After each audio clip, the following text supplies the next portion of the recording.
Pop onto YouTube here, see if I'm on there.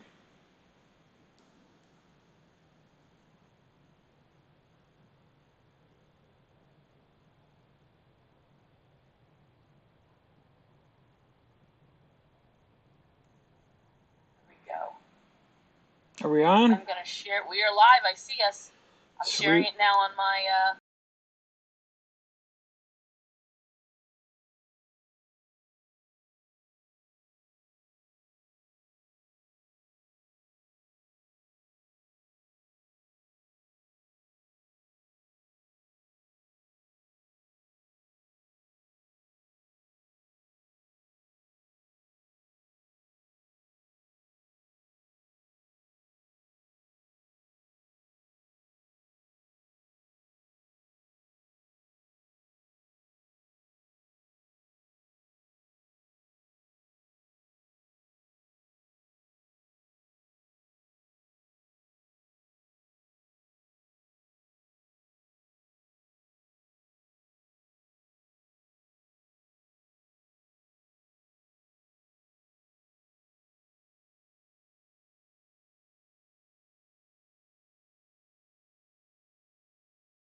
On top of that, like I said, we're prepping and everything. So it is, like you said, once you get home, it's like boom, boom, boom, boom, boom.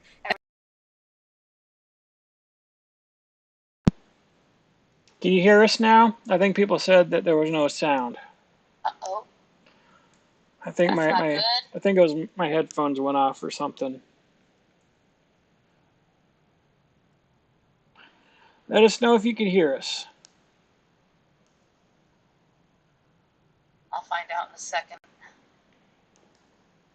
I have a cheap way of doing it. Just go onto YouTube and I watch the. Oh, they can hear us now. Okay. Woohoo!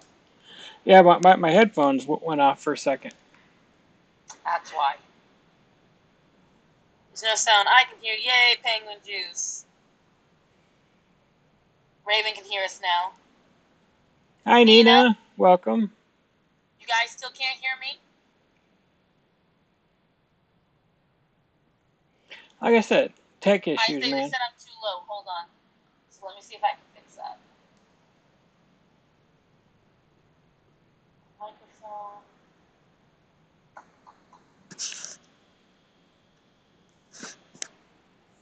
Settings.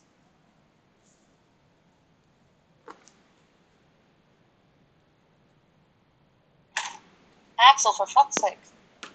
Sorry, I don't know if you swear on your channel. Is that better now, guys?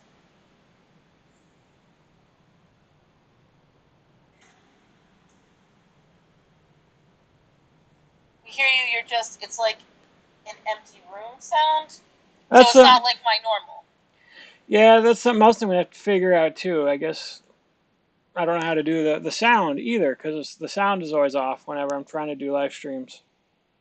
So. I'm trying to fix right now. I've got a cat in the way. Yes, please. Like this here is fine. Yes, please like this live stream. Hey, folks who can only hear me low, are you using earphones? And Alexis, are you using earphones? That's the question, because a lot of times the sound is coded differently, especially on Zoom. So let's see. They just changed it up a little bit. Automatically adjust microphone volume. Let's see. Is that better, guys? Cat tech, right? My little helper. Let's see if that helped any. I'm waiting. I'm on my iPad. So you're on what would be like a phone device? I'm using my phone. Oh, well, there goes my troubleshooting. Has the volume changed to anything better? I just,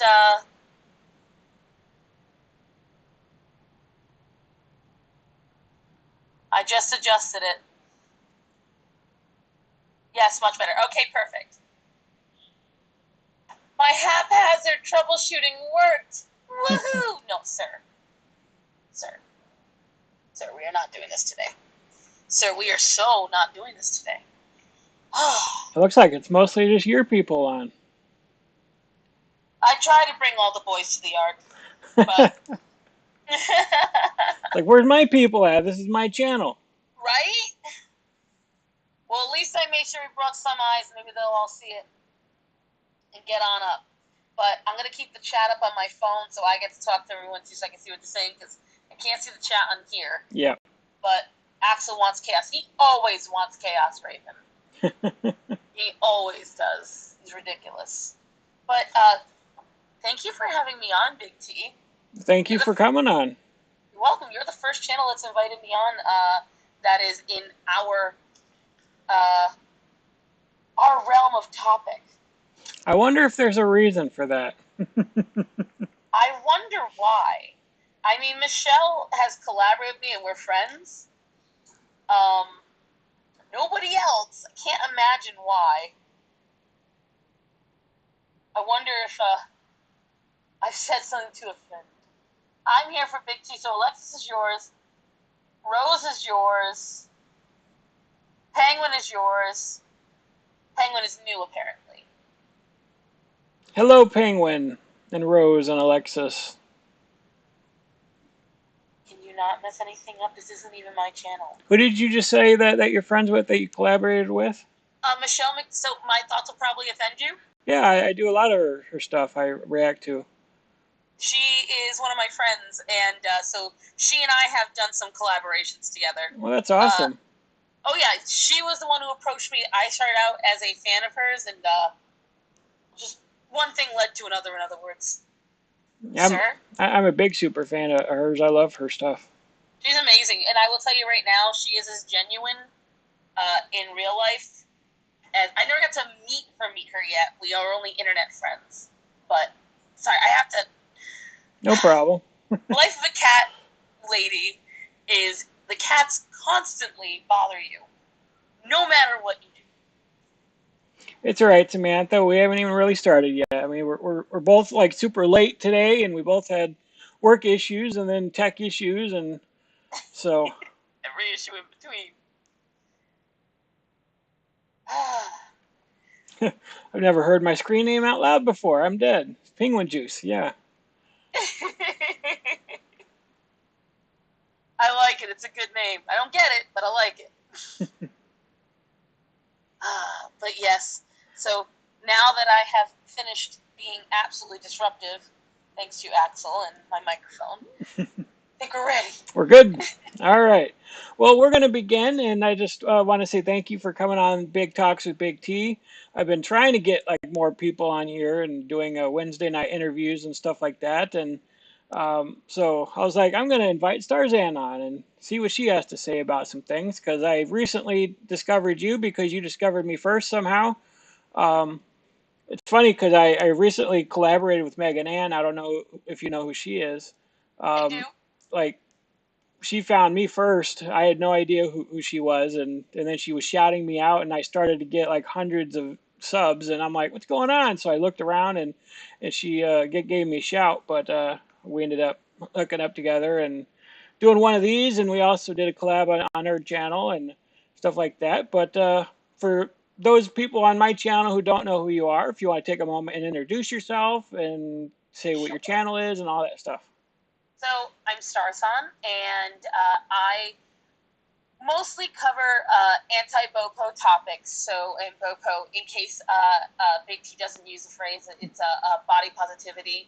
I used to be body positive. I used to drink the Kool-Aid, all of that jazz, and sometime during the pandemic, I started really listening to a lot of the people that I politically agree with, and they were pointing out all of this stuff that was happening in BOPO, and they were making these comments. And at first, I was going like, they just hate fat people. They're just mad at fat people. And then I started hearing more and more and more of delusional, non-scientific, outright lies.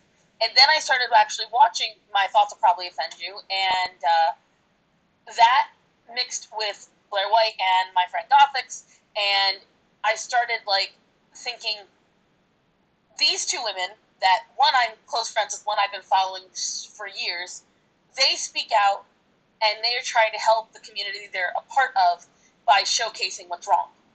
And as a fat woman who thought that it was just, hey, we're learning not to hate ourselves and we're learning to love ourselves, and we accept that we're probably not healthy, we may have to lose weight eventually, I started realizing people were now saying that, oh no, you can be overweight, it's totally not unhealthy, there's no such thing as obesity whatsoever, there's no link to your joints hurting with weight, and all these things started happening. And at the time, I was an assistant to Gothix, but I would go on her live stream with her, and a lot of her followers were like, why don't you have a channel? And I did, I just never did anything with it. And so they were like, you need to make videos, you need to make videos. And at the behest of many followers, and in a time when I desperately needed to find a way to make money, it was a very strange moment in my life. I was like, I've already got this teeny tiny following, and I mean like 100 people. And I was like, okay, why not? So I just released a couple of videos, and within a month, I was gaining 1,000 followers a week. I went from like 182 followers to 5,000 in the blink of an eye. And then the algorithm realized that I am politically not what the algorithm likes, and then they slapped me for a while.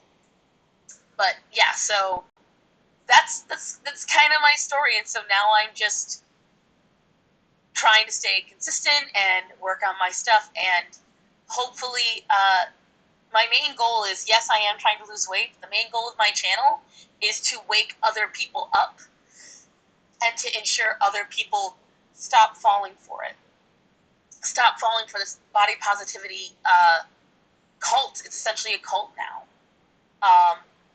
It's not about me. It's not about my weight loss. It's not about my journey. It's about passing the message, because I kept hearing fit people couldn't talk about it. Thin people couldn't talk about it. Only fat people could talk about it, but only if they talked about it positively. So I tested the waters. I didn't see any other fat women calling it out. None. Zero. Yeah. I was the first.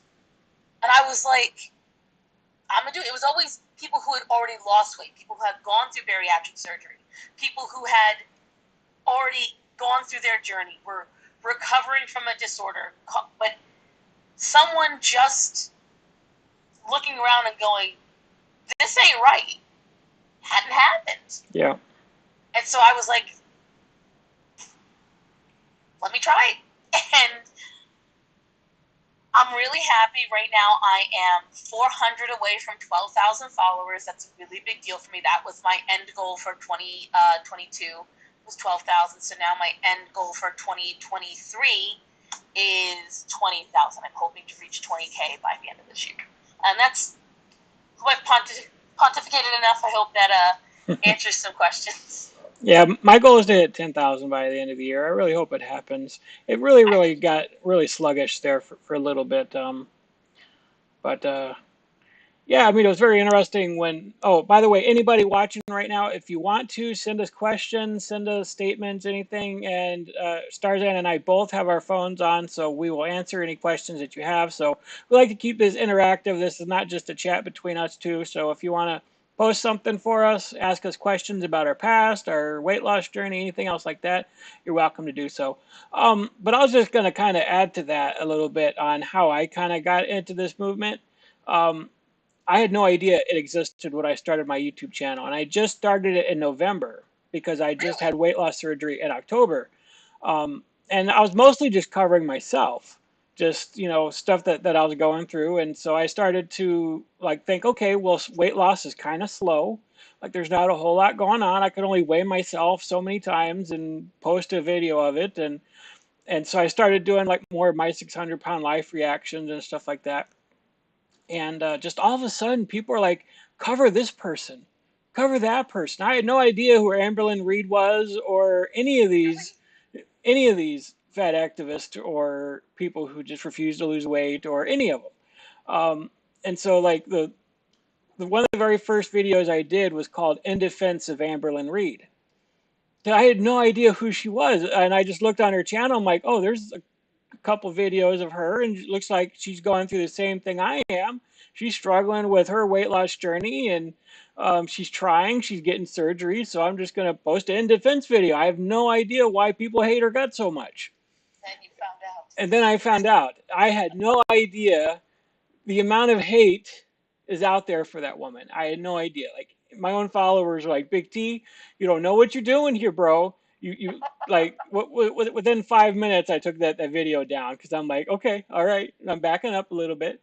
Um, but yeah, the more I started researching and learning about this stuff, the more videos I put out, I'm like appalled by some of their views and stuff like that. And I call it fat positivity because I did have a few people correct me and say, Big T, it's not body positivity, it's fat positivity. There's a difference. And what would you say to somebody who says there's a difference between fat positivity and body positivity? I tell them that go ahead and talk to the fat activists who also call themselves body positivity, fat activism, fat acceptance, fat liberation. They don't have a definition, guys. They cross it. Go to any of the TikTokers because that's where this really that's where it explodes is TikTok. And if you listen to any of it, they don't even know their own definition. And we're talking all these women that circle jerk each other in this entire movement, even between the number of them. They'd be like, no, it's not about this. It's not about that. It's not about health. And then some be like, it is about health. Oh, they don't have their own definition. So guess what? I decide what I call it. And I'm going to lump them all into one crazy group. That's why I call it BOPO. Because they're insane. All of them. It's like you were saying. They, at first, it seems okay. Because they'll release one video that you might catch on, like Shit Marissa Says. Okay, so that woman, she'd be like, I'm just out here defending myself and educating people. And you think, well, it's a very reasonable thing to say. And then you see that her version of educating someone is, nobody fucking cares about your thin white tears. Like, this is the problem. Yeah. They have no standard and they have no goal. Because the thing is, they claim that they want to be respected. Okay, go to any Walmart, Target, any big box store. Considering well now I'm in the 380s, but for the longest time, once my depression hit and I got really big, I was in the mid 400s. I could go to them and buy clothes whenever I wanted. Cheap clothes, affordable clothes. Okay? I could, for the most part, with the exception of a few things that were logical, go wherever the hell I wanted to go. The only reason I wouldn't be able to is if my own fat ass couldn't do it. So where am I marginalized? They kept telling me that I was marginalized, that I was oppressed. But the only thing that was oppressed was my own knees from my own weight. Yep. And then they're like, oh, we can't get on amusement park rides. Do you know what centrifugal force is? Do you understand the laws of gravity? And do you really want to slingshot 600 pounds at 200 miles an hour? I promise you, it's not a pretty sight. Like, I started listening to this. Because if you look around, the majority of Americans fit in standard sizing. That's why it's called standard. We are not the standard. No. But now I'm hearing these people say, well, they should make the standard for us so we're comfortable. We should make everyone else spend more money, increase all of their manufacturing, reinforce things that are not needed to be reinforced. on the offhand chance you might bust a bench when you go in to get your nails done, or you might not be able to fit in the seat on a bus or a plane. It just boggles my mind, T. It really does. It boggles my mind. Yeah, I mean, it's just absurd. If you actually looked at that change.org petition to change all the airplanes and stuff like that, it's like it'll cost them billions of dollars to tear out the entire airplane, to make bigger bathrooms, to make bigger seats, to do everything that they want to do, plus give 4 or 5 seats to those who are super big that they need those seats. It's like if you are big enough to fit in 4 or 5 different seats, then you should buy 4 or 5 different seats. Like, why are you going to force the airline to give you free airline seats? It's like, why are you forcing people to accommodate you? And not only that, but the thing is, here's what they don't want to hear. If you are large enough to take up an entire fucking aisle in an airplane, you should not be in the air. Do you understand what that will do to your body? Exactly. You understand the stress? You could die of a heart attack from a blood clot developing because of the pressure differences. Mm-hmm. These people don't want to hear that. The No. woman who's doing that, she's supposedly got an incurable lung disease. She's on oxygen. Then you should be spending your time, your money, and your energy losing weight so your lungs can support your fucking body. Why are you worried about traveling and wearing bikinis? And the only thing I agree with, because here's the thing. Bathrooms did get smaller. I flew in 2018 to Vegas, and I could sit, and turn in the bathroom. And I was not that much smaller than I am now. When I flew in 2021, was it 2022? Early 2022, I literally tried to go in, and I was like this. And I'm like, I'm fitting in the same clothes that I fit in 2018. What's going on? And that was because what happened was all the major airlines realized they would, on each plane, I want to say it was earn an extra $10 million a year if they eliminated an entire row of, if they added an entire row of seats and cut 17 inches from every bathroom. Now, I want you to think about it. That's that much space. Mm-hmm. That is a lot of space. It doesn't seem like much until you're trying to squeeze in. So it's the only thing I agree with her on. But otherwise, that's not obligate. They're a private business. You can't tell them what to do. Mm-hmm. They're a luxury. You want to get on a travel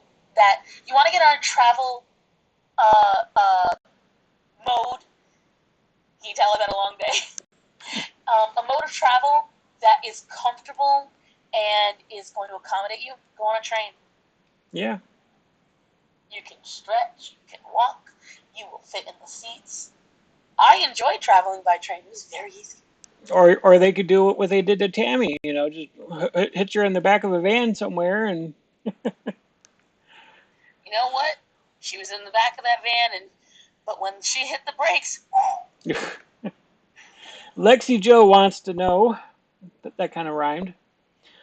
How do we start the day? With coffee or tea, and how do you take it, if so? Oh, you go first, because I'm complicated. Since I started working, I haven't had any coffee because I just don't have time in the morning anymore. But on the weekends and most mornings when I'm not working, I do have coffee. I do put some sugar-free creamer in it, and that's about it. I shouldn't be drinking that because it's chemical crap, but I can't do straight coffee. I'm more of I like a drop of coffee in my creamer type person, so that's who I am at my core. So. But other than that, I don't drink very much. So for me, it depends on the day. I try not to start my day with coffee or tea, but that's because I was born with stomach problems. I have IBS. So I have to make sure that I start my day with protein and foods that will not make my stomach upset. If I'm doing tea, I will do a little bit of honey and a little bit of milk, skim milk, but it's got to be a strong brew of whatever tea I'm having. Typically, Earl Grey or English breakfast. Those are my go-tos for hot tea.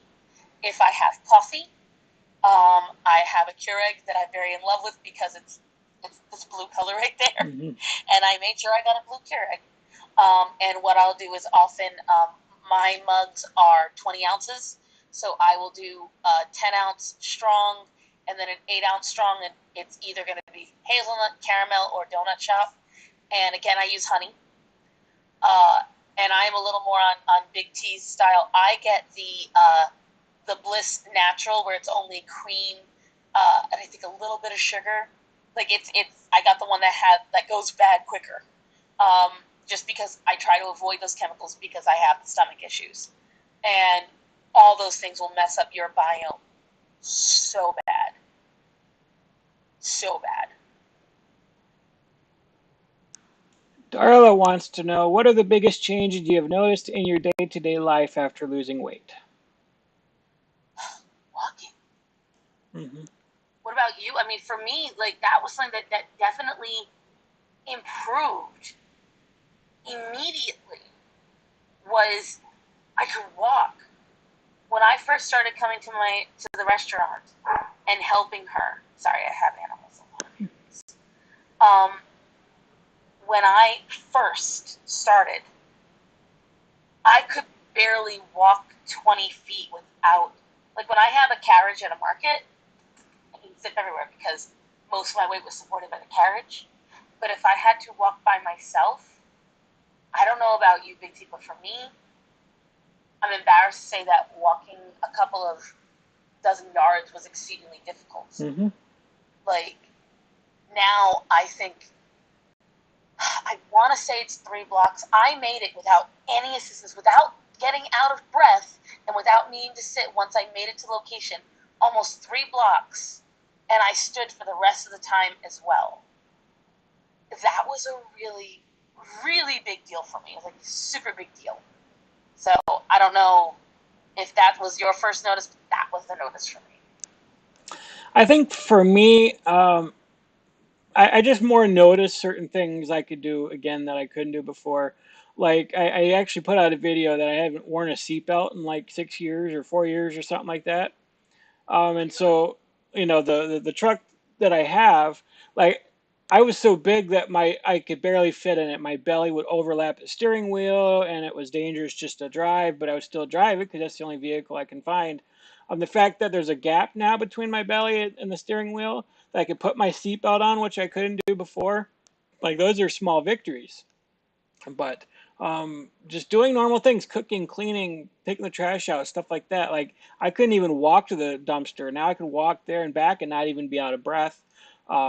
Just the fact that when I would go to church or something, the second I'd sit down, it's not even a long walk, but I'd be sucking in air and I'd be embarrassed because people are staring at me, wondering if I'm going to survive or not. And now I can go in there, I could walk around and talk and hug people, and I don't have to sit down right away. So it's definitely the mobility part of it.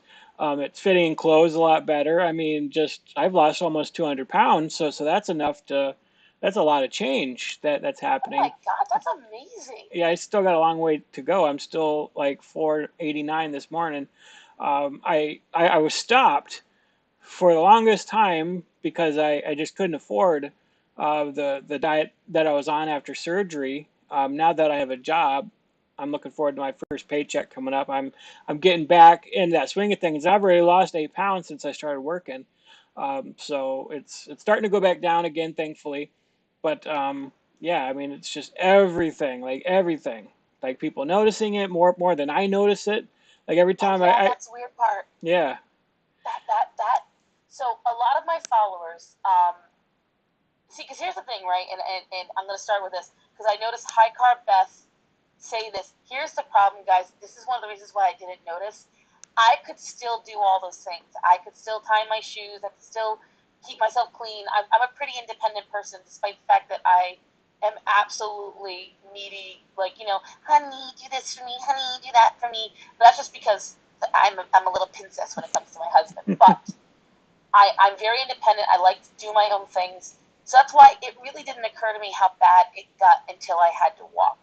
But what also made it bad was me sitting in chairs. So, like, the second thing I noticed was when I got into my hairdresser's chair not too long ago when she had cut my hair, and the chair wasn't tight anymore. That was another one. And like you said, I always know to buckle my seatbelt, but that's only because, and people stare at me when I do it. Actually, I gotta put you down. I always wear leggings because I have eczema psoriasis, so I can't wear jeans. So I literally always lift my stomach and I buckle under the stomach, so it's right up on my pelvic bone. Mm-hmm. So, like, because that was something that always scared me, the idea that I couldn't. But then there are times when I do get in cars still, and I can't buckle the seatbelts because the belt's still just not long enough. That does bother me. That bothers me a lot. And so that's another a goal that I want to make. But like you said, people noticing the other day, my boss's husband, he was like, you know, you walk better now. Like, you actually don't waddle anymore. Yeah. He said, I notice you limp less. And my followers keep saying they see my cheekbones more and my neck is more pronounced. And I think we're our own worst enemy because I look back on my old videos and I'm like analyzing it. And I'm like, I don't see it. I was sitting there staring at the video and I'm like, I don't see what they see. And I haven't lost as much as you lost. I wasn't weighing myself then because one, the scale I had could not measure that high. It would literally have a bunch of E's, and I'm like, screaming is not necessary scale. But it was, I know when I weighed myself at the hospital that my dad was at when he got a heart surgery, that I was at one point at 429 and then another point at 436. So I know that I was, and that was after I lost some weight. So I know that I was closer to 450. And that was 2 years ago, and I'm going exceedingly slowly because I want to change habits. So, plus I have arthritis in both knees, and I'm very scared of hurting my knees because bad knees run in my family. So I go very, very slowly because I do not want to do damage that would cause me to need a knee replacement sooner in my life. And so right now I'm in the 380s, and I'm very proud of that achievement. But hearing 200 out of you, I'm like, shit, I'm falling behind. Like, I gotta catch up. Well, I was almost 700. I was 671 at my heaviest. So to be where I'm at, I feel amazing, but I still got a long freaking way to go. So it's good. You know, I tell people all the time on my channel, I'm like, most of you who have a lot of weight to lose, you don't have to think about the end, right? Like you don't have to think, oh, I got years of this to do this. I have, it's going to take years of hard work. It's like, no, just losing 20 pounds is going to have a significant difference on the way you breathe, on the way you walk, on the way you do so many different things, on the way your clothes feel. Like you don't have to think about the hundreds of pounds you have to lose. Just that first 20 pounds, you're going to feel better. And so, you know, that's kind of where I'm at now. It's like it gets a little discouraging sometimes because I'm like, man, I wish I was 100 pounds lighter. I wish, you know, girls started finding me attractive. I wish all this other stuff. And I think, well, I'm not even going to be able to start dating until I'm, you know, skinny or something. But at the same time, it's like people are noticing and they're seeing these changes in me, and you know, girls are starting to find me attractive and stuff like that. So it's you know, it's you don't have to constantly, I mean, keep your eyes on that goal, don't give up on it, but at the same time you don't have to get depressed and think it's going to be too much hard work to get there, because there's going to be a lot of victories along the way. I agree, because the thing is, like, when I was thin, because I didn't realize I was thin, because back then, so like when I actually have the photos over here from when I did the video. So this is me at like 11 or 12, and I was told I was morbidly obese. Hmm. Like I was told I was huge, and I was maybe 30 pounds overweight, and I was told that I was deathly obese and da da da da. And so my mom would become obsessed with making sure that I didn't get too overweight. And she didn't do anything bad, but she was like, you know, you only have one portion. No, you got to limit this. You got to limit that. And it made me think that counting calories was just too stressful. And so that was where I faltered.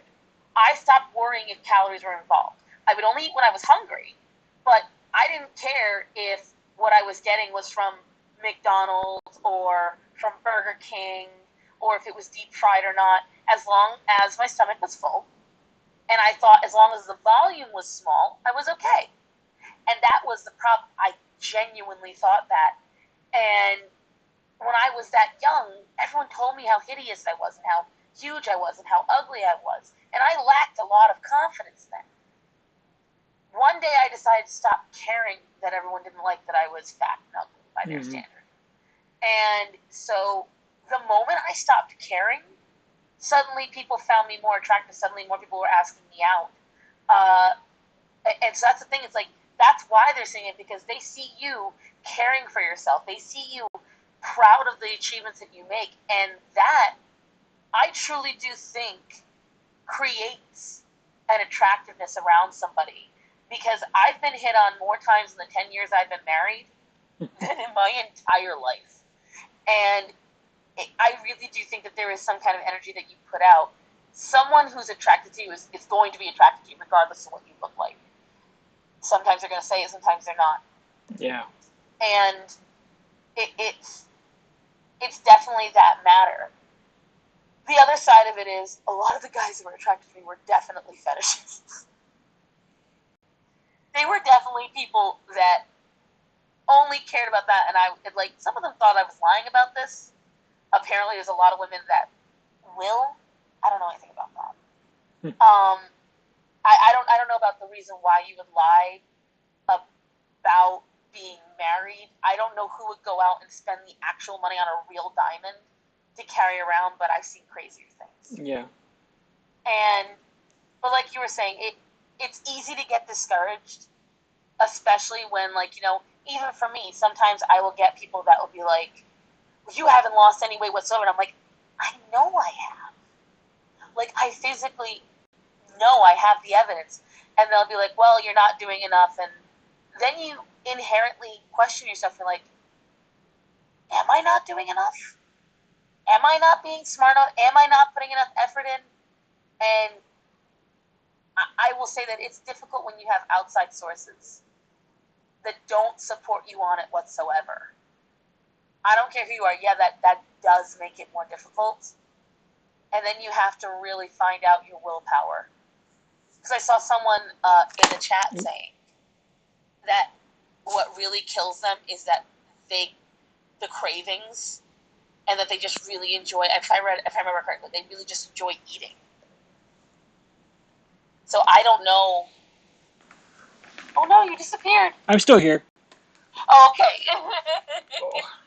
I have a really bad back, so I just sometimes slide down and scoot back up, and I know what you mean. so I'm too short for my chair, and so the chair tilts forward, and so sometimes you'll see me go like this because I'm falling, and I have to jump and get into the chair again, and it's up.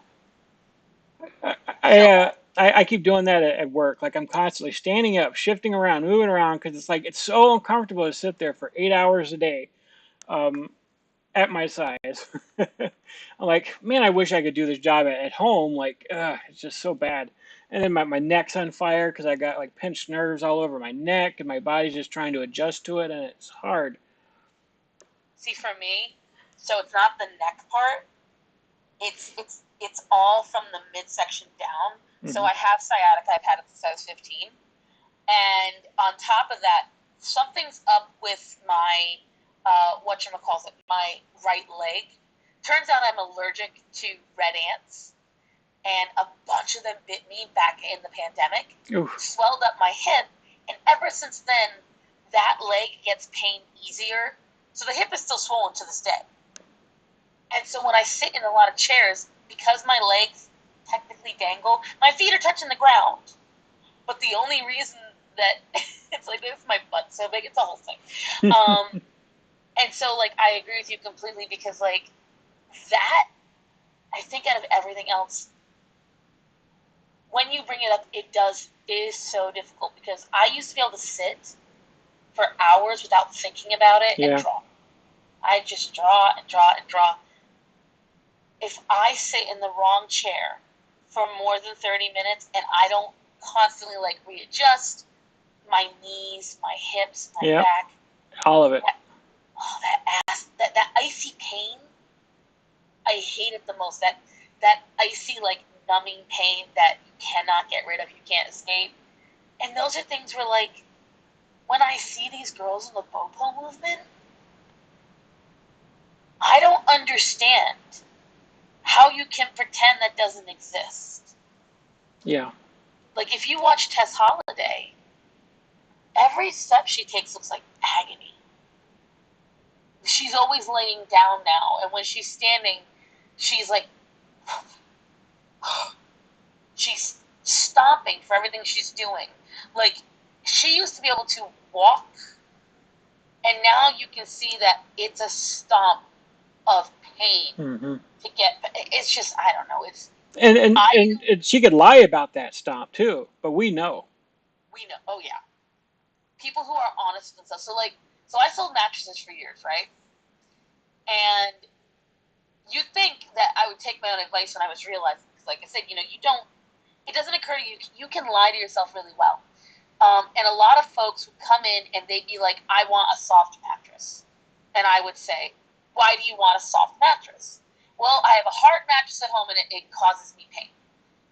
And so they would automatically assume, well, that must mean I need a soft one, right? And they would come in and I'd be like, you don't need a firm mattress. And when I'd lay them on a firm mattress and they'd lay straight, all of a sudden their backs would pop, their shoulders would pop. They would suddenly feel things aligning. And I would look at the way they were laying, and you could see this is something the body does that so many people are unaware of. And next time you lay on a different surface, a truly flat surface, notice how you're actually laying flat. You might tilt your body at a V shape. You might move your arm in a certain way. You might tuck one butt cheek under. Because you have a low hum of pain that you're accommodating for, that your body has gotten so used to, and you purposely ignore it. So you throw it in the back of your mind like, it's all right, it's not that bad, it's not that. But then suddenly, once someone shines the light on that pain, you can't ignore it anymore. And I think that's something I wish everyone would realize. Like you said, they can't lie to you and me. We know. Yeah, we know. I don't know if this is a normal thing that everybody faces, but there's not a single night that doesn't go by where I don't wake up with one of my arms falling asleep, or something's in pain, or my hand is like on fire because it was asleep, or it's like there's times I feel like, oh man, my arm's gonna fall off. Like I just barely, I didn't even lay on it. I mean, it was just like there's no good position where my back is satisfied being this big. I could actually help you with that. Oh, can you? Yeah. So I was really good at that, but I agree, because you know what? A lot of folks don't realize that tossing and turning is not a good thing, and moving in your sleep shouldn't happen at all. And a lot of people who are overweight tend to have it even worse, because our bodies, because of the fat and the way it sits, it moves on its own. Yeah. And it lumps in ways that are uncomfortable. I actually made a whole series on this, on how to pick the right mattress and how to identify what's wrong with you, and because I really enjoyed selling mattresses. I don't care how silly it sounds. I so enjoyed selling mattresses because it really is the key to helping out. Like, I don't think I could survive as an overweight person if I didn't have a good mattress to help me out, because I'm in my 30s now. When I could handle it was in my 20s. When your body is young, it's regenerating cells properly, you don't have as hard of a time, you have better metabolism. A lot of folks refuse to hear. And again, look at the whole body positivity movement.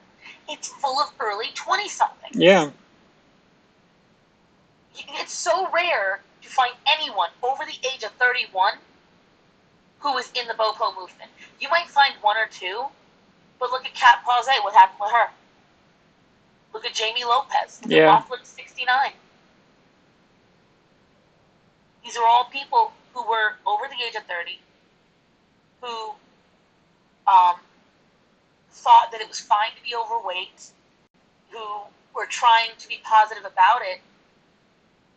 And I know someone in the chat, I guess when I was going on my rant about the plane, says, sorry, I'm out.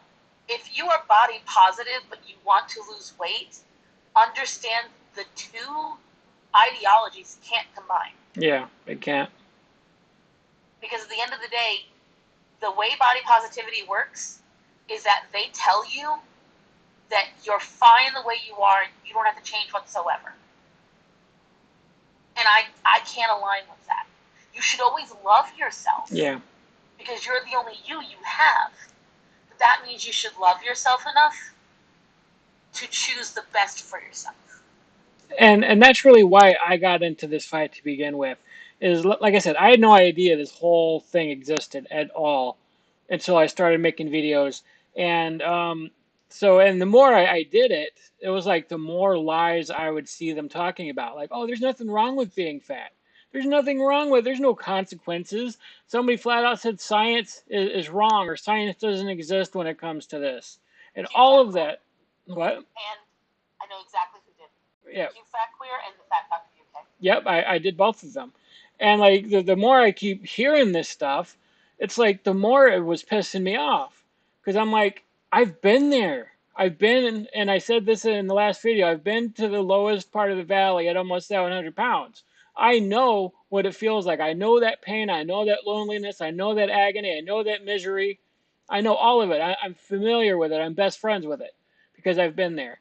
And all these 20 somethings are trying to tell us who've been there, who now I'm almost 40, are trying to tell us that we're wrong. We don't know what we're talking about.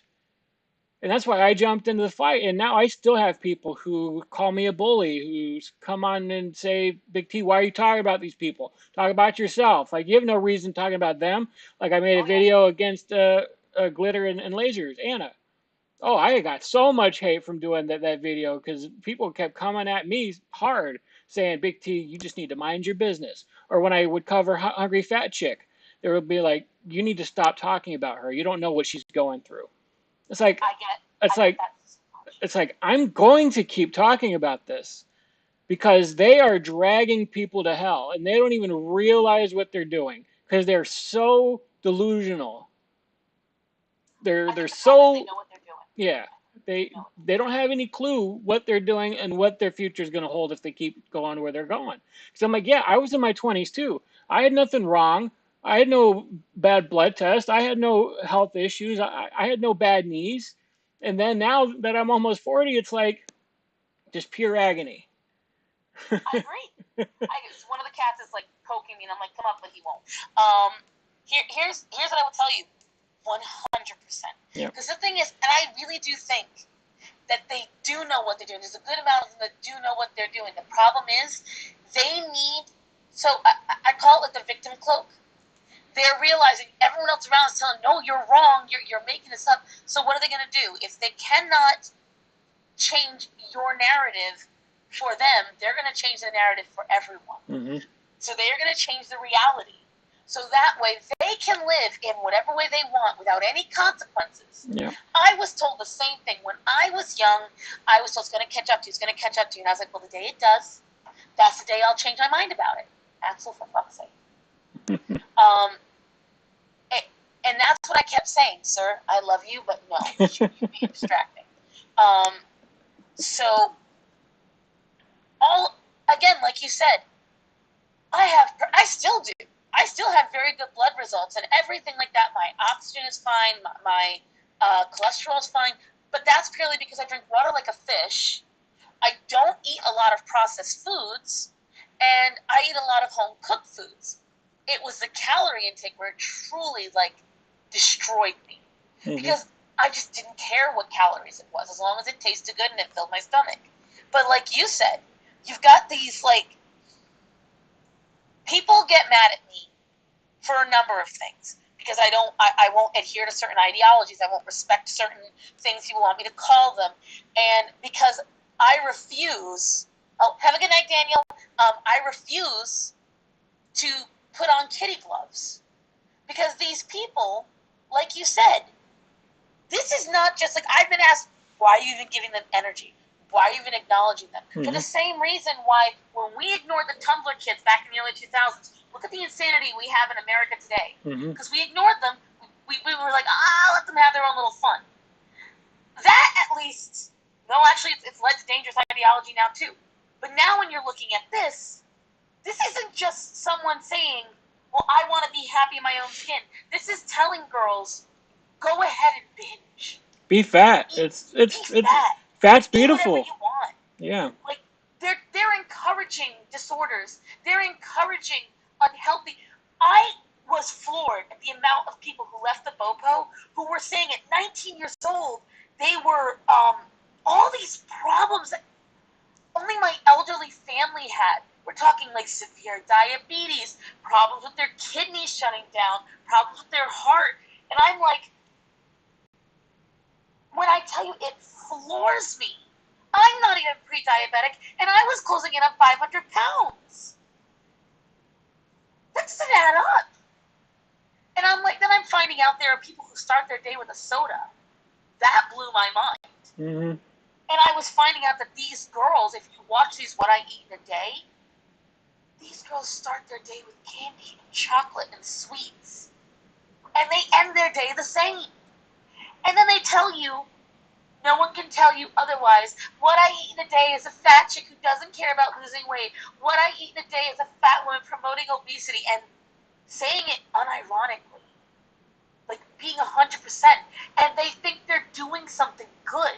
Fat Sapphic Bro, she said, like, right here, made a whole video about how the fat on your body developing here is adorable. It is not. When Tammy Slayton got overweight, her fat had nowhere else to go, so it went to her forehead. How is that? And like honestly, you inspire me. I'm gonna start doing videos on my 600-pound life plan still because they have complaints about my 600-pound life too. Yeah. They're like, oh well, it doesn't show these fat people in doing regular things because they can't. They can't.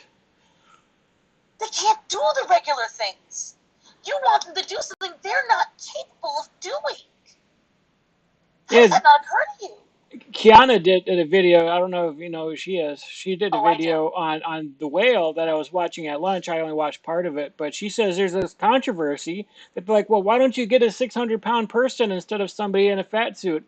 I'm like, somebody who's 600 pounds can't film. They can't See, do you've that been there. I haven't. You could say it so much better than me. Why? You explain. Why couldn't someone do that? because it's like one, you're going to force them to eat junk, right? To film. So it's dangerous already, and the fact that you might make them fatter through the process of filming and different takes and all the junk food you're going to eat. But at the same time, like you're mostly bedridden as it is. You're not going to be able to get up and film and keep the rigorous filming schedules and all that other stuff. It's like it's dangerous. Like you don't even want to get up out of bed when you're that heavy. And doing so is dangerous. So you're gonna have to walk. You're gonna have somebody walk through a lot and film and do all this other stuff.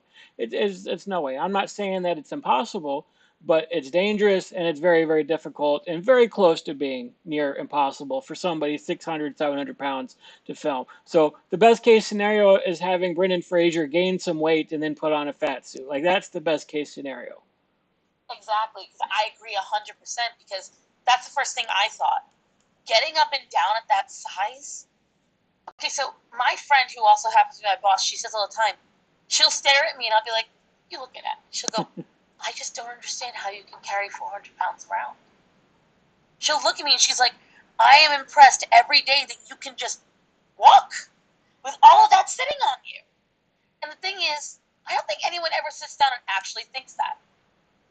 I think when they make these statements, these are people who are severely overweight who already don't do anything. And the problem is they want you to showcase an overweight person who does. Hendrix, I swear to God, I am so sorry, Big T. My cats are very rude. You have these people, they know that they can't do it in their own lives, so they're mad that they can't have it portrayed on TV. Like, I hate when I hear fat representation. I do too. We are not an ethnicity. There is no fat genocide. There is no any of these things. Any gender ideology, any sexuality, any religion, any ethnicity, anyone can be fat. That doesn't make us a tribe. That merely just makes us all people who enjoy food. And we don't need fat heroes to look up to either. to make us, oh, so the little kids out there can be like, oh, look at that fat person. I want to be fat just like them. Right.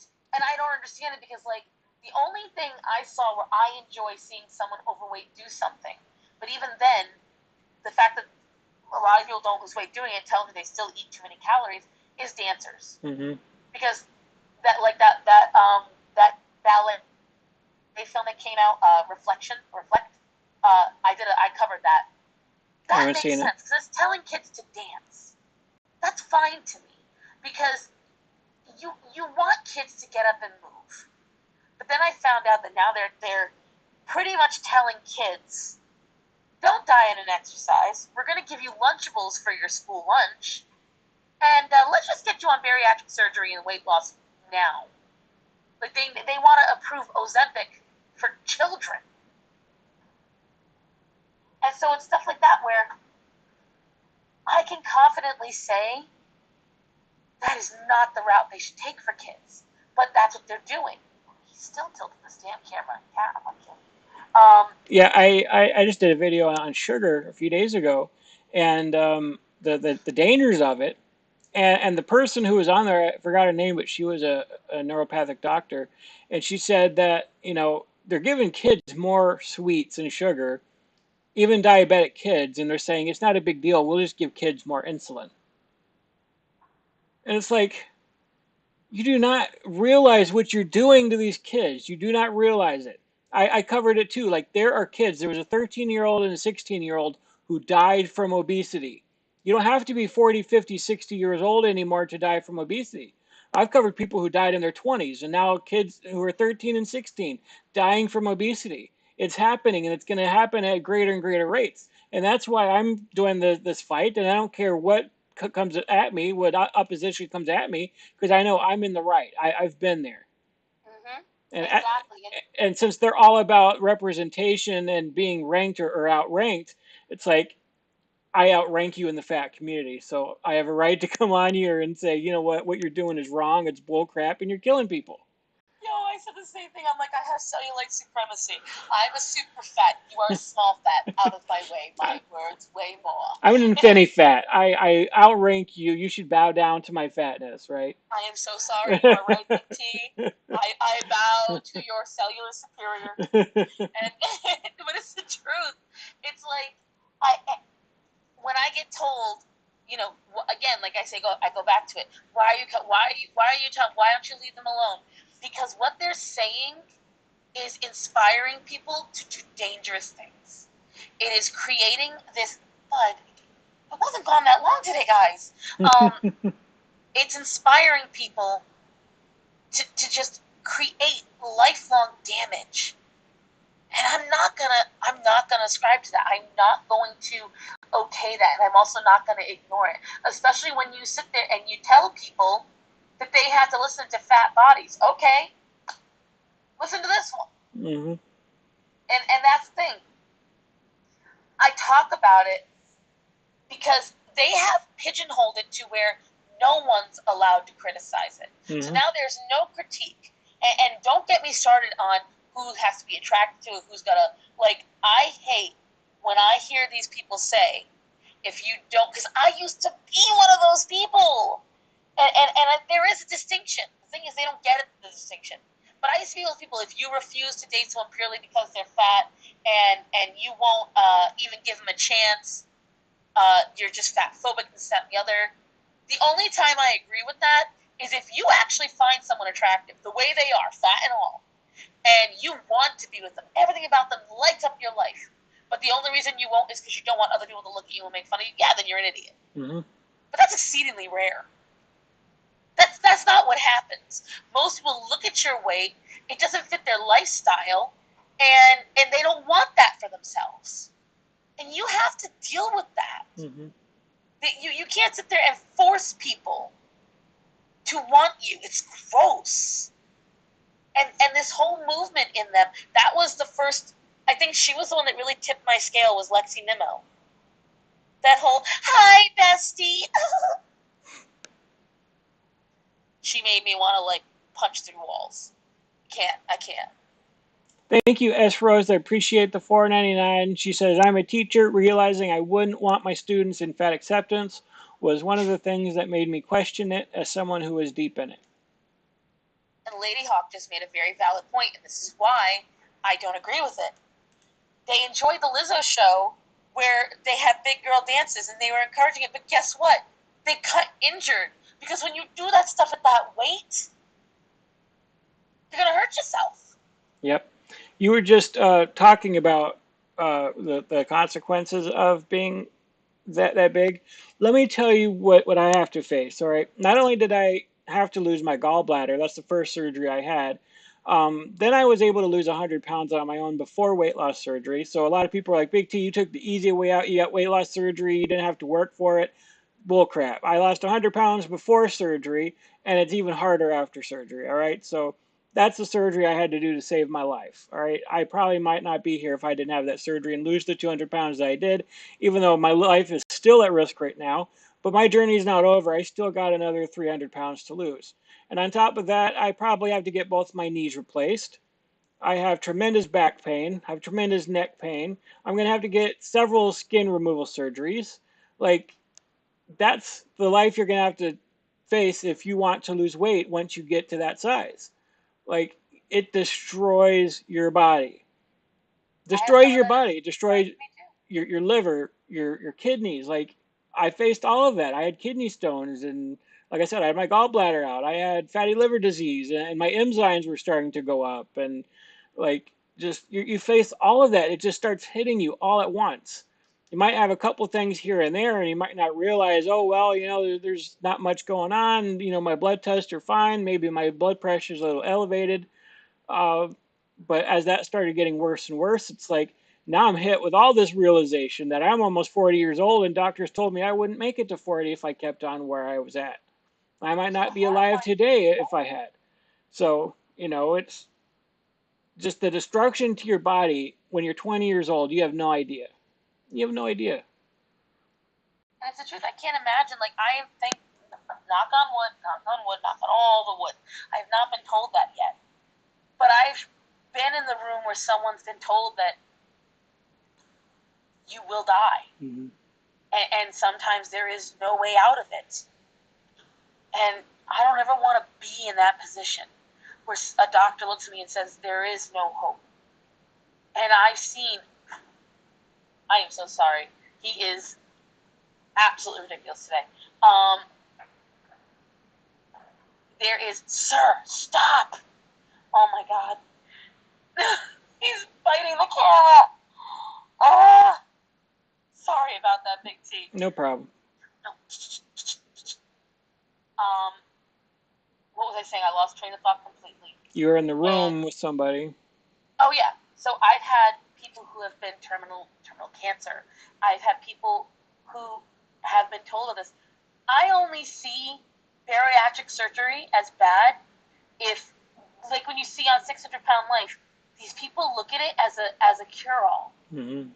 They don't do any of the deep dive psychological work. Yeah, they don't. To fix what's wrong. You've done that. Mm-hmm. And I know several people who did do that. They identified what was wrong and why they were doing it.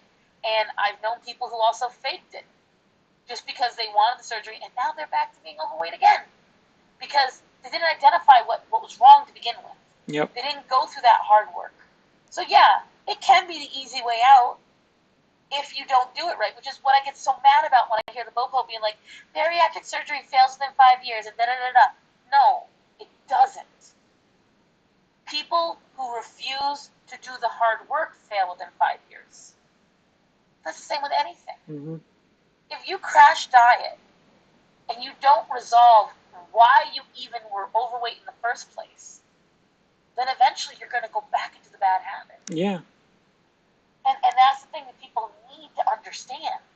And it's like you're saying, you're doing all this damage to yourself right now. When you're young, and nothing's stopping you, you feel like you're okay. Yay, great, happy for you. Like you said, it's all going to hit you all at once. It's not pretty. And that does scare me. Because you listed a couple of things that I've got to do.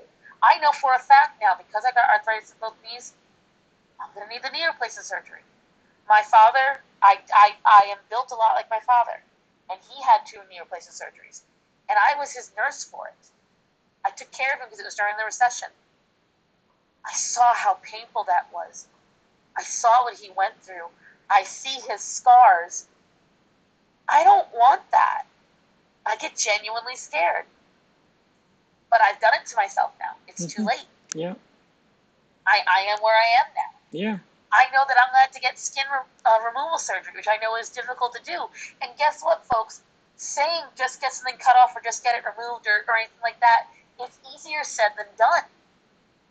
Because that has downtime and that has recovery too. It's one of the more painful surgeries. It's one of the more painful surgeries that there is out there, having your skin removed. There's whole pieces of your nerves, your blood, your flesh is getting cut away. It's like, yeah. And I don't understand how these people just say, like, oh, if it happens, it happens. I don't get it. I mean, and sorry, go ahead. No. And I would say, like, knowing that you're still fighting through and you're doing so good, I mean, people like you are extremely admirable. You do deserve a bigger voice. You do. You deserve to be heard more. People need to see that because you're exceedingly honest about it. You're calling people out because you've been there even more than I have. You've had these experiences even more than I have. And it's exceedingly, I hate to use the phrasing, but it's exceedingly valid and validating to hear it from you. Because when you feel like you're the only currently fat person talking about it, you start to wonder, well, am I making it, like, saying, I hope you understand what I mean. Yeah, I know what you're saying. But as you were saying. Yeah, I mean, the bad part about needing knee replacement surgery is I keep asking my doctor, I'm like, can I get an x-ray? Can I get an MRI to, see what's going on with him? No, you're still too big to fit in the MRI machine. So I'm going to deal with this for years. And I've been dealing with it for 5 years. It's like just this intense pain. It's hard to walk. It's hard to sit. It's hard to do anything because both my knees have arthritis. And I probably wore away the cartilage, but I can't even get tested on it because I'm too big. And it's like, somebody scared me to death when they told me. Actually, my sister told me, she's a nurse, and she said, if you needed a kidney replacement and you were about to die, they would let you die because there's nothing that they could do about it. They couldn't test you. They couldn't do the surgery. There's nothing they could do about it. They would let you die. True. Just imagine that. And that's something I'm scared of, where a doctor says you're too big for us to help you with that. Mm-hmm. I remember what caused my arthritis, what the initial damage was in 2016, I was walking and I tripped on my flip-flop and I landed 350 pounds square onto my knee on a speed bump. Ouch. And I used to walk all the time before then. I had to stop after that. 2018, I was able to walk a little bit. I walked all around Vegas, very proud of myself. But then after that, in 2019, I lost my mother, and then I lost my best friend a few months later. I'm sorry to hear that. And that was enough for me to stop doing anything. Then the pandemic happened, and I slept literally for 4 months, that's what tipped me over. I think I gained 70 to 80 pounds in that time, yep. And I lost most of my muscle. And I constantly look back, and I get mad at myself over it, because I just did a video not too long ago about nobody owes you health, which is the new mantra of the body positivity crowd, because they get mad that we're still pointing out about health. So now their new mantra is, well, nobody owes you health. I don't owe you my health. But then again, we go back to them demanding free plane seats, yep. bigger chairs, reinforced. So you do. And then you went on your sister being a nurse. One of my friends literally got crushed by a man who was overweight, and it pulled her from her career. Oof. Because of the nerve damage because there's a machine that they use to lift. I don't know if you're familiar with it. I wasn't familiar with it, but a lot of like CNAs, this machine helps them lift very overweight people onto hospital beds, whatever else they need to do. Well, the man was so heavy in the way he swayed, he knocked the machine and himself onto her. Ooh. Ouch. Did he owe my friend health? Or was that just, she wasn't good enough at her job? Like, that's what when my mother was dying from cancer, look, I loved my mother. My mother was overweight. It took a team of nurses to clean up after her when she'd have an accident. Now, that's my mom's fault. Mm-hmm. Like, you do owe people help because you expect the general public to give you all these accommodations. But you don't care how that affects the people that have to take care of you. Mm-mm. Falling on someone, injuring someone with your body weight. Yeah, you owe that person health. I'm sorry, but you do. And so, it's like you said, I use that machine when I help the very obese woman get out of her car and into it. Oh, High Carb Beth said she's used it. She knows it too. Okay. And I just, that's what keeps rolling in my mind. It's like you said, these medical professionals can't help you when you're too big.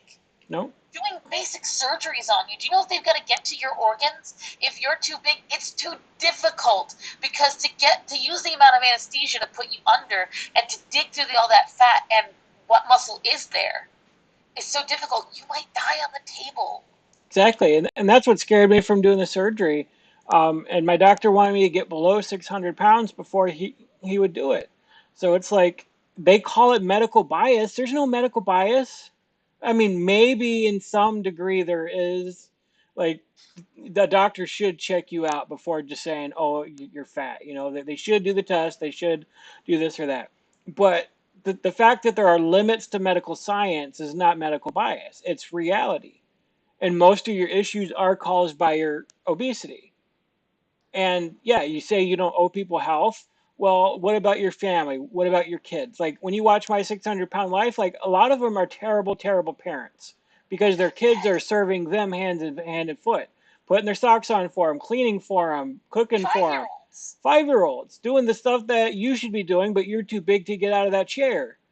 You know, it's like you expect all these people to owe you stuff because you're big. The whole world needs to revolve around you because you're big. You're not that big that you have your own gravitational pull yet. Like, come on. The world is, you need to revolve around the world, okay? It's like you need to stop expecting people to do things for you and then turn around and say, oh, well, I don't know anybody in my house.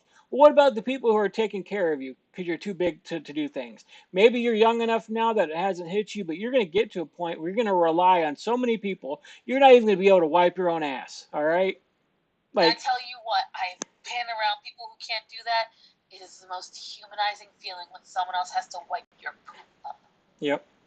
I've seen it. I mean, I just did a video last week called "The Gross Parts About Being 600 Pounds." I I haven't cannot. seen it yet. I do want to see it. You should. I can't. I couldn't even wipe my own butt. I explained what I had to do in that video. So if you want to go see me talking about that, go watch that video. I But might do a reaction of it, so that way we both get a little bit of something out of all it. right, all right, that sounds good.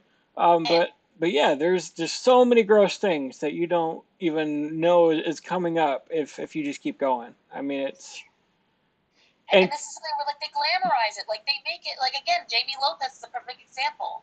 That was the woman who died, who did the beauty salon.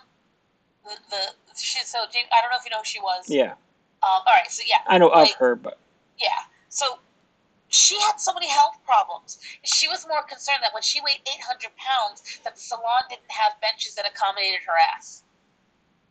How is that your priority? And then she poured her energy into making a salon that accommodated overweight women. I've been to Vegas. Most of Vegas is not overweight women. But she did it anyways. And you know, it's like you were saying, this is so many problems that get compounded and these things that happen. And it's not pretty. This isn't glamorous. It is really fun to draw a cute fat girl who's fabulous and does it all. It's a drawing for a reason. yeah, It's fun when it's in a cartoon show. It's funny when it's in a TV show. There's a reason why they use the fat suits. Because it's like we said earlier, in order for it to even work, it has to be a fit person underneath it. It doesn't work otherwise. And like you were saying, you go into these things, you owe these people your health because you're expecting them to take care of you. You want to have, again, I go back to the beginning, they want to act whatever way they want with zero consequence. They want to eat whatever they desire without zero consequence. And it's not reality. There's no other part of reality that works that way. Yeah, they're not going to be able to do it. Consequence is going to hit you. You cannot avoid it. I'm sorry. Sorry, lamb chop. That's the way it works. Yep. And it's like I talked about at my job because I work in a rather small restaurant. When people can't get by me at the prep station because I am the biggest person in the kitchen. Mm-hmm. When I can't get around the tables to serve a customer or bust the table because my ass might knock into someone's face, my belly might take out their dish, whose fault is it? Or like me, I've broken many people's couches and beds and chairs. I don't owe them my health. I've only broken a couple of things in my life. I have broken one thing in a public setting. I broke a bench. But I will say it was really cheap metal, and I weighed a lot less than I do now. But I was mortified when I did that. I broke through the floorboard. It was a more rotten floorboard, and people had walked on it for ages. I stepped down, and I stepped in just the right spot, and I broke through the floorboard of one of my friend's porches. I've broken plastic chairs. My ass has broken a couple of these chairs. Oh, you got a super from Nina. Oh, thank you, Nina. I appreciate that. Glad to be one of your two favorite creators. Or am I both of them? I could be one of them, maybe. Who knows? Some people actually like me. I don't know. But it's just, it's why I say what I say. It's why I do what I do, because I really do get scared about the delusion that is around all this stuff. Because that's what it is. A lot of this is just delusion. And I don't understand how they can sit there and spout off facts about one thing and be right, and then be completely delusional about this. Like you were saying earlier about how they're saying they don't owe you health. That was Cute Fat Queer. And she also said that being obese is not your fault, ever. That it's swelling from trauma. Her words. That it's your body swelling from trauma it's experienced. I'm like, right, like just absorb that for a minute.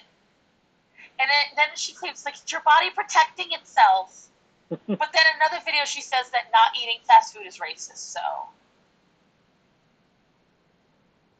yeah, I did a video. I forgot who it was I was reacting to, but they were like, yeah, this person didn't just said that they didn't eat fast food, and now I could tell what kind of person you are just from that. that's Like, her. just because someone said they don't eat fast food, like you think they're a horrible troll of a person? Yep. Because the problem is, it's addiction. They can't imagine that people don't think or eat or do the things that they do because they wrap themselves in this fat community of people who give in to them and pat them on the back and say, "Oh, you're so brave for being fat." And they do that as a self-defense mechanism because they know if they change. And I often consider obesity like a toxic relationship because it's like no matter how many times you get hit in the face and you have a black eye and they abuse you verbally or whatever, you keep running back to that relationship for some reason because it gives you some sort of a pleasure. And you're like, yeah, you are completely blind to the fact that you're being hurt by it. And so you keep running back to it. And then you kind of get to a point where you realize how bad you're being hurt and you try to leave, but you end up going back because it's like, it's just the amount of pleasure that you get from it, that you just can't imagine that other people aren't going to live like you. And so you take offense, massive offense, to the fact that other people might not like your lifestyle. Like, how dare they? They don't eat fast food. Like, what does that say about me? Like, what are you trying to say? You're a racist and a bigot because you don't eat fast food. Like, right? And that same person, she also says that you're not allowed to talk about weight loss whatsoever because it's a personal attack against her. yeah. You're attacking her fat body that way. And I'm like, this is the problem. That, and Gabrielle Luciano, Kayla Shea said it perfectly. She left too loudly, the Bopo. She didn't want to pass on a crown because it's not worth passing. And they got mad at her. Like, bro, they got very mad at her. And it's because she said all that they're denying. They don't want to hear it. They don't want to hear that there is no glamour to this. They just want to do whatever they want without anyone telling them it's wrong. And it's not reality.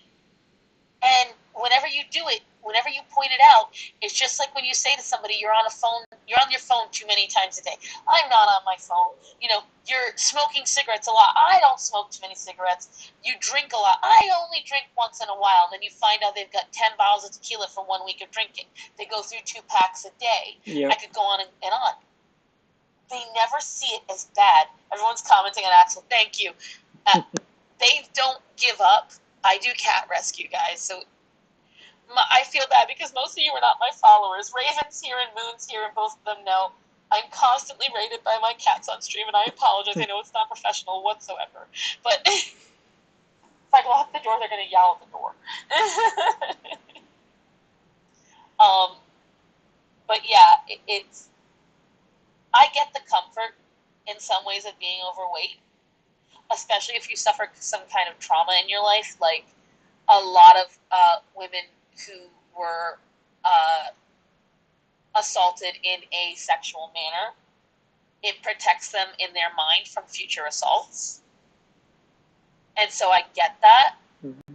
But then they start to validate that very toxic idea. And that's not healthy whatsoever. It's not healthy in any way. It doesn't help you, it doesn't heal you, and it doesn't protect you. Yep. It just causes a different kind of trauma and a different kind of damage. Yeah, and that's what I tell people too, is like why I sympathize with overweight people, because I don't know how much you know about my story, but I was physically, mentally, and sexually abused throughout my childhood, and so I coped with food, and so I understand like most people who are overweight or get that big are coping with something. And so I do like have this hard edge when it comes to fighting against the fat positivity movement, but I also show the sympathy of understanding like you went through something. You went through many traumas, or at least one trauma in your life. And so I say 95% of it is up here. It's like you're not dealing a physical battle. The physical part of it is just a symptom of what's going on up here. 100%. So, that's why a lot of these, bariatric centers, or when people try to lose weight on their own and they fail, it's like, because it's mental, you're not dealing with the mental part of it. You think tomorrow I'm going to go on a diet and everything's going to be fine and I'm going to lose the weight, and you come out all energetic and swinging, but then by the end of the week, you failed 20 times and you gain more weight than you lost, and you're wondering why you can't do it. And then you give up on yourself, and you end up like, oh, it can't be done. And that's why many of them are like, well, I'm just fat. That's who I am. I've given into it. I can't change. And it's like, well, you didn't even cover the reason why you're big in the first place. You didn't even touch it. So, like, did you watch Lexi Nimmo's interview on Dr. Phil? With who's? Lexi Nimmo. So she was on Dr. Phil. I think I might have covered her. I'm not sure. You just pointed it out perfectly, because she said she came to terms and made peace with her body. And then she would try to say later in the episode, well, when I was thin, I had A, B, C, and D wrong with me. And Mm-hmm. Dr. Phil turned around and said, you had anorexia. He said, you were underweight because you were starving yourself. She's like, well, that doesn't make a difference. But it does. Mm-hmm. They equate being thin to being unhealthy because when they were thin, they were toxically thin. They did it for toxic reasons.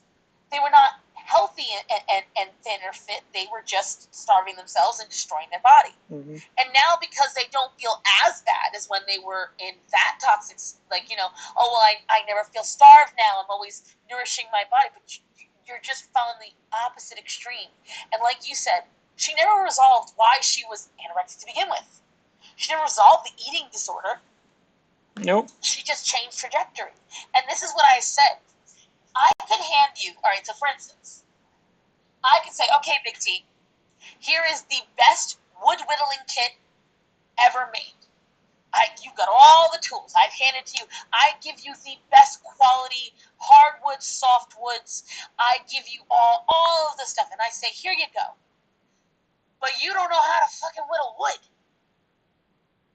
So what does that resolve? Have you now suddenly figured out how to build a sculpture and a model? Did anything make sense to you? Mm-mm. Or did I just hand you a bunch of tools without any education? That's a really That's good point. right. That's how I see with weight loss. You can go on as many crash diets as you want. You can sit there and buy all the equipment you want. You can go get the weights and the Fitbits and the exercise machines and the sneakers. You can get whatever you want. You can get weight loss surgery. You can go get bariatric surgery. You can do whatever you want. But guess what? If you don't actually want to lose weight, if you just want to wake up and blink and suddenly you're thin, but still eat like you're heavily overweight, and you don't want to identify why you go to those either highly processed foods or why you don't use willpower and regulate what you're eating, then you're just going to go right back to it. Mm-hmm. It's as simple as that, and this is what I don't get. Like, I had to identify, because one of the reasons I had pretty good healthy eating habits up until end of 2017, beginning of 2018. Why? I had 15 people, okay, including 7 children, in my 2-bedroom apartment. If anyone remembers when the hurricanes happened in Texas and in Florida, and there was that mass exodus because everyone had to leave because they would have died otherwise, I had 2 families living under my apartment roof. And they made my life hell. They destroyed all my brand new pots and pans. They literally destroyed my brand new couches. My $3,000 couches, I just threw them out this year. I finally let them go. They were broken. They were hurting me, but I didn't want to let them go because it was the first nice furniture I'd ever bought for myself. They destroyed it. My $300 rug, they destroyed. Everything. I couldn't cook in my own house. I would walk in after work, after working from 9 to 8 o'clock at night. I would walk into my household, and they would not leave the kitchen till 11 o'clock. There was no room in my fridge. There was no room in my freezer. And then they would mock my husband because he didn't do enough around the house, even though he was working 50-plus hours a week and paying the bills for the house that they lived under. So I started not cooking. And I would start buying snacks just quick so I had something to eat. And because my husband and I were both working full-time jobs, I was able to go out to eat more often. And I got into the habit of not cooking anymore. And that was the first thing I had to break again. I had to break that habit. Because I could do whatever I wanted weight loss-wise. But if I didn't break my urge of I'm too stressed, I don't want to cook, I should go buy something to eat instead, then my problem was never going to resolve. Mm-mm. So I spent the last few years, because the pandemic was really bad, because when I had that habit all the way into 2021. And it was really bad because that's how, if I was starving and I did not want to have to go through the effort of cooking because I was just so stressed because I kept thinking about back when they were all in my apartment and I couldn't do anything, I would just order sushi, or I would tell my husband, go get this meal from here, it's fine, wouldn't look at the calories, didn't pay attention to what I was eating. I was going off the volume idea. It's not a lot. I'm fine. Hmm. That's what got me where I am. Yeah. Was I in a really uncomfortable situation? Yes. Was I highly stressed? Yes. Those are ample excuses for what caused the habit. But at the end of the day, I could have done more. Yeah. It's my fault. It is my issues. And so I had to turn back and completely restructure the way I did things. And it took a long time, but I'm finally back to where I would much rather cook at home than go order something out. That's a personal pride for me. And so I don't know if it's something along the same lines for you, but that was something that, again, you have to go back to the source. What caused your urge to do these things? How are you going to fix that source? Or are you just going to pretend it never was and let it keep rolling? Yeah, I had a very similar experience during COVID. I gained over 100 pounds during COVID. I was actually doing really well, losing weight, and then all of a sudden, when COVID hit, like they didn't have the food. I was just starting to get into the bariatric program, and they had to cancel it. And so not only was I out of the program, then I lost my job, and so I was doing some online work at the time. Um, and so I had a bunch of clients dried up. They couldn't, help me out anymore. And so the money that I did have went towards ordering fast food because DoorDash was big during that time because Oh, you yeah. couldn't even find food in the grocery stores. I was scared. My mom was scared of going out to the grocery store. We didn't know what the heck was going on. So before I knew it, I was going back to my old eating habits of eating fast food every single day, several times a day. And so, yeah, it's like I was surprised when that started to wind down and I got back into the bariatric program. I was like, I didn't realize I had gained over 100 pounds. Like, I had no clue until I stepped on that scale. I was back over 600 pounds. I'm like, how did that happen? And it's very easy when you get to this size and you don't have a scale. You're not keeping track. You're just so caught up in eating a certain way. And so I'm like, I'm glad I went back. I'm glad I went back to the bariatric program because I realized I needed help and I couldn't do it on my own anymore. And that's what I tell people. I'm like, if you're going to lose weight, stop trying to do it on your own. You need a support system. You need a program. You need psychiatric help or therapy or something to help you work out the mental part of it. You need a support system around you. There's support groups on Facebook. I started a Discord. You have a Discord. Yeah. I mean, there's different ways of getting help and support and people to encourage you to do it. But if you try to do it on your own, you're most likely going to fail.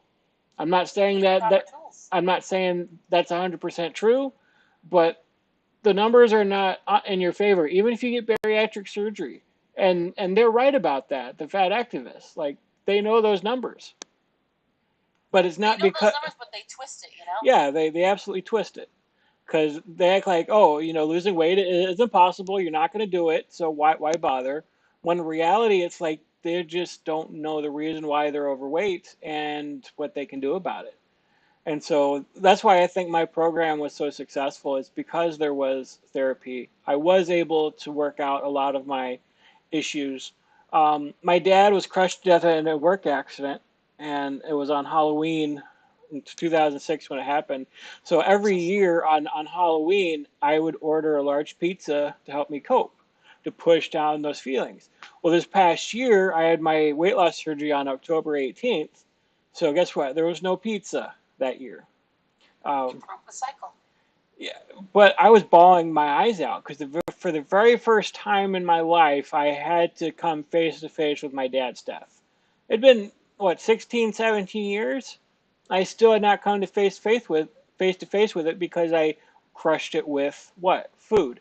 I buried it deep down. I ate my feelings, and so when I realized that I was doing that with the help of therapy and stuff like that, it's like, yeah, I do hide the way I feel. I went through all of that trauma and I hid it with food so that it doesn't come back up. And so I convinced myself I was a happy person and happy go lucky. But why was I continuously eating the way that I was? Because I was hiding all of my emotional turmoil.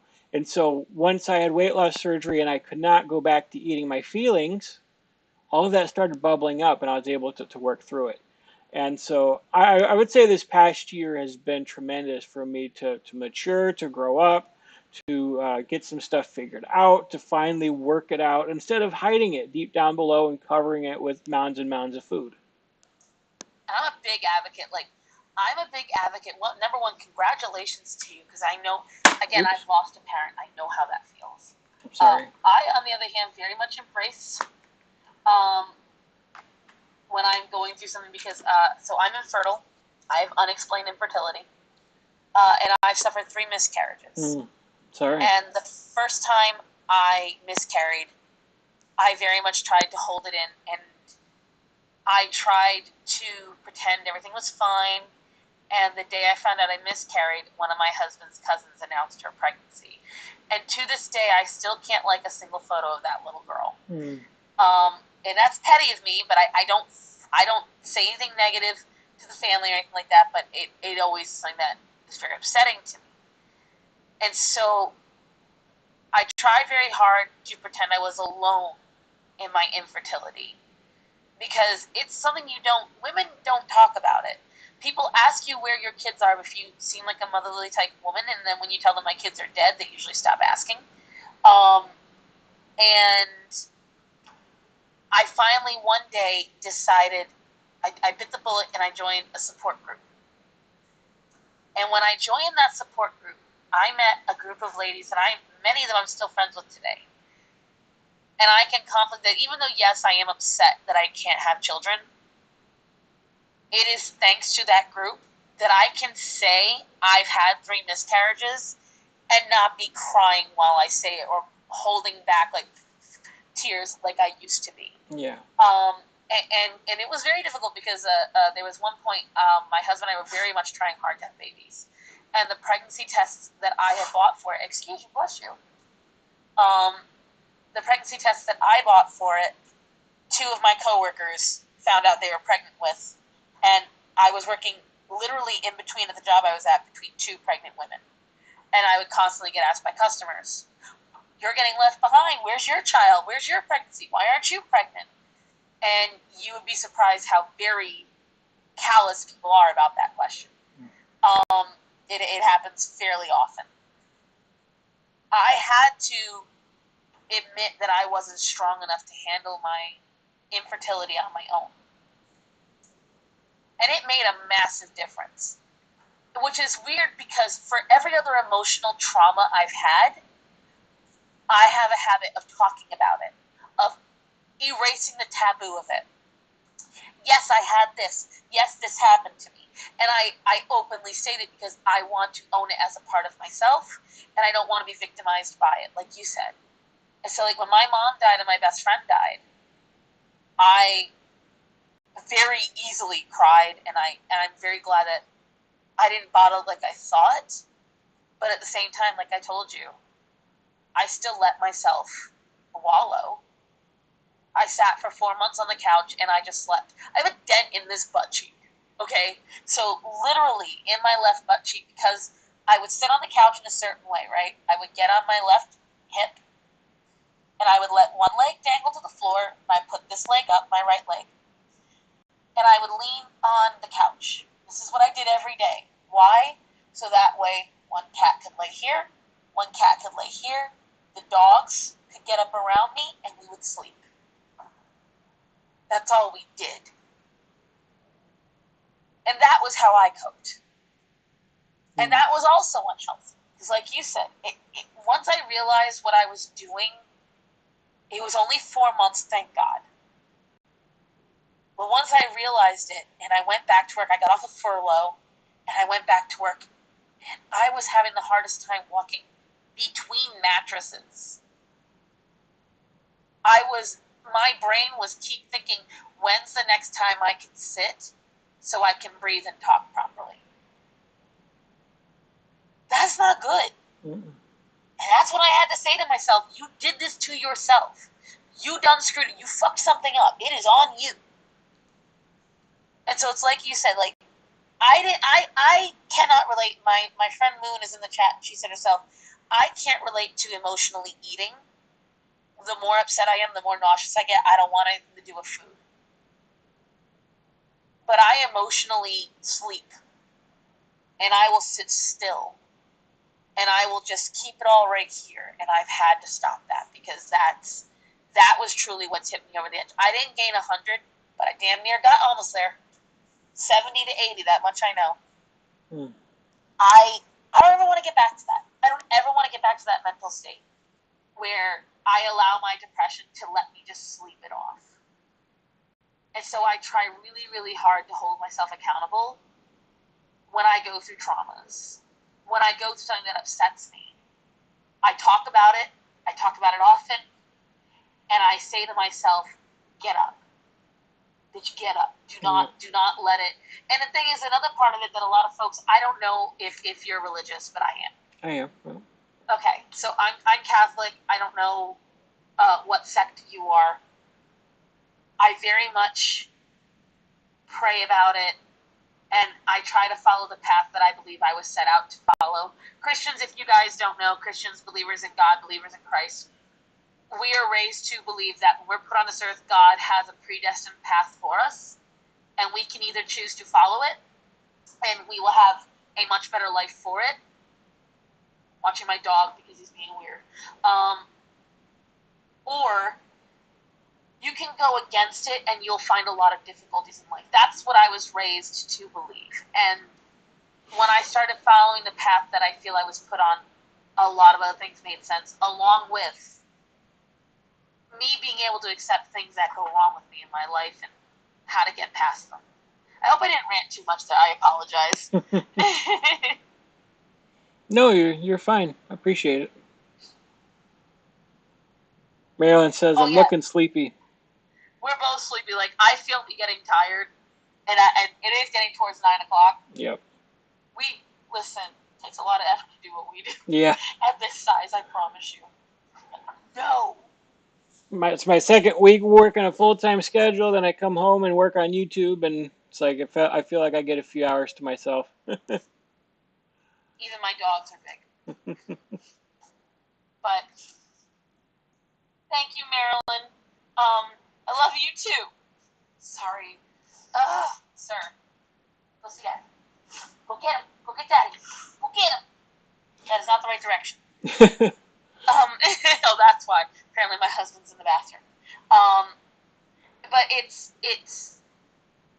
I really appreciate this conversation because, again, you're the first person who is currently overweight like me, and you're just being so honest and open, and I really hope you get a gigantic audience. I hope so too. And for me, it's not about subscribers and money and all that. I don't know, there's just something that I feel like I was meant to come on YouTube and share this story and get the word out there to save as many people as possible. So, exactly, yes. So I'm very honored to speak with you too, and to have some sort of voice within your own community, and I'm glad that you were willing to come on with me, and maybe we can shoot a video together for your channel or go live together in your channel, and we'll continue this conversation at some point. Absolutely, because like you said, I mean, one of the greatest things is that people who tell me that my videos have changed their life, that you guys in the audience have no idea how much that means to us. Yeah, it means a lot. I've had people tell me that literally they've changed eating habits on little things I said, things they didn't think they were doing. Yeah. I've had people start adopting and fostering animals because they see my freaking menagerie behind me. I've had people tell me that listening to my videos eases their anxiety. Someone told me in the beginning when I first started making videos, there was massive thunderstorms in her area, and the only thing that kept her from having to call an ambulance because she was having such massive panic attacks was me. Yeah. That's something that's a blessing to know that I'm helping somebody. So I agree, 10, 20-fold. And that's why I want you to have a big audience, because I feel a voice like yours usually is clouded by like TLC or by some other corporate or is pushed down by this absolutely insane body positivity movement. Mm-hmm. And so, yeah, oh yeah, we're gonna work more together. That's why I want to do the reaction to your video. I would love to interview you about certain things you collect. Yes, 100%. I think I'm honored that you wanted me on because, again, I'm very used to kind of people ignoring my existence because I am not like I'm not politically what people want to be a part of. So normally folks are just like, oh, it's Starsan. She's got a great message, but so the Yeah, comes along with it. I've had somebody make a video about me saying I'm a bully and everything else. It's ridiculous, but yeah, I feel like I'm going against the grain because I see other channels that are exploding in this community, and mine seems to be just kind of straggling along. Yeah, I'm growing and I'm getting close to that 6,000 mark, but you probably, I don't know how many videos you have, but I'm going on 200 videos and I'm barely seem to be scratching the surface. And I definitely have things like when not tonight obviously because both of us are tired and I've got to go take care of a pile of kittens in a minute. But I have things I can suggest to you for sure. awesome. But I did for a solid 3 months. I was literally stuck at 6,133, and YouTube was yanking me from the algorithm because you could literally see a linear like just a line of my growth. It was like all natural and then like you could see that it was not working and you're in a stalemate. And so I 100% get it, and I'm gonna do everything I can, sir, for the love of God. Get a pit bull. You'll never be alone. Or dirty.